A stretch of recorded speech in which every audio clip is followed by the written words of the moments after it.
hikmah yang kelima yang kita bahas ini adalah di bulan Ramadan ini waktu kita untuk menjaga hati.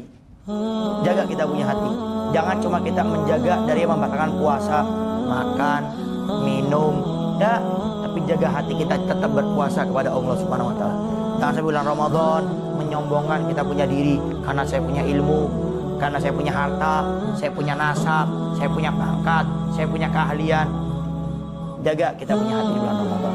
Kemudian jaga juga kita hati ini daripada meremehkan orang, merendahkan orang. Jaga sehingga bulan Ramadan ini mari kita jaga hati-hati kita agar tidak terkena daripada penyakit-penyakit hati. Kemudian di bulan Ramadan ini juga kita harus berpikir bagaimana sih agar saya bisa menjaga hati saya. Menjaga ya, bukan mengobati. Kalau mengobati sudah kena. Ini kita bahas menjaga. Bagaimana cara menjaga hati? Cara menjaga hati itu adalah dengan cara kita tidak pernah melihat diri kita ini lebih mulia daripada orang lain. Dengan kita tidak pernah menganggap diri kita lebih mulia daripada orang lain, disitulah kita tidak akan merendahkan orang lain. Kenapa kita mulai meremehkan orang, merendahkan orang? Tatkala itu pasti kita pernah merasa diri kita lebih baik daripada orang lain.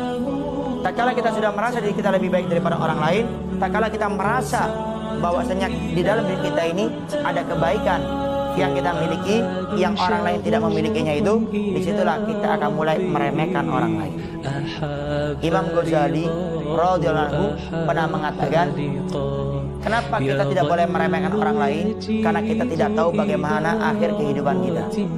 Kita nggak tahu nih, saat ini kita bisa berpuasa di bulan Ramadan, saat ini juga kita bisa mungkin bersedekah, saat ini kita bisa melakukan kebaikan yang lainnya, bahkan sholat pun kita bisa melakukannya dengan berjamaah. Tapi siapa yang menjamin di akhir kehidupan kita bisa meninggal dalam keadaan ibadah tersebut?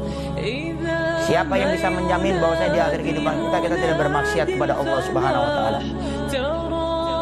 Sehingga kata Imam Ghazali, jangan kau remehkan orang, karena kau tidak tahu bagaimana akhir kehidupanmu. Bahkan kata Imam Ghazali, jangan kau remehkan orang kafir.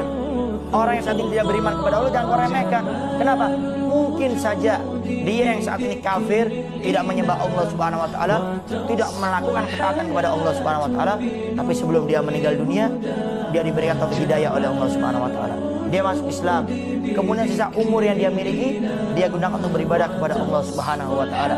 Kemudian Anda, kata Imam Ghazali, yang saat ini Anda beriman kepada Allah, Anda melaksanakan kewajiban Anda kepada Allah, Anda menjauhi maksiat, tapi sebelum Anda meninggal dunia, Allah cabut iman dari diri Anda, akhirnya Anda murtad, melakukan kesyirikan. Maka sungguh orang kafir tersebut yang akhirnya masuk Islam, dengan sisa waktu yang Allah berikan kepadanya, dia bertobat, dia lebih mulia daripada kita, naudzubillah min dzalik, yang ternyata kita keluar daripada iman kita. Sibuklah dengan ibadah kita sendiri, sibuk evaluasi kita ibadah, dan mikir kira-kira ibadah saya ini diterima tidak ya sama Allah Subhanahu wa taala. Itu yang harusnya kita kedepankan, bukan malah kita sibuk dengan ibadahnya orang lain, kita sibuk mengoreksi orang lain, tapi malah kita tidak sibuk dengan ibadah kita. Kita tidak sibuk dengan koreksi daripada kita punya kekurangan, dosa-dosa kita masih banyak. Kita tidak sibuk dengan itu semuanya. Maka pada saat ini di hikmah Ramadan yang kelima ini, marilah kita jaga hati, sibuk melihat kekurangan kita.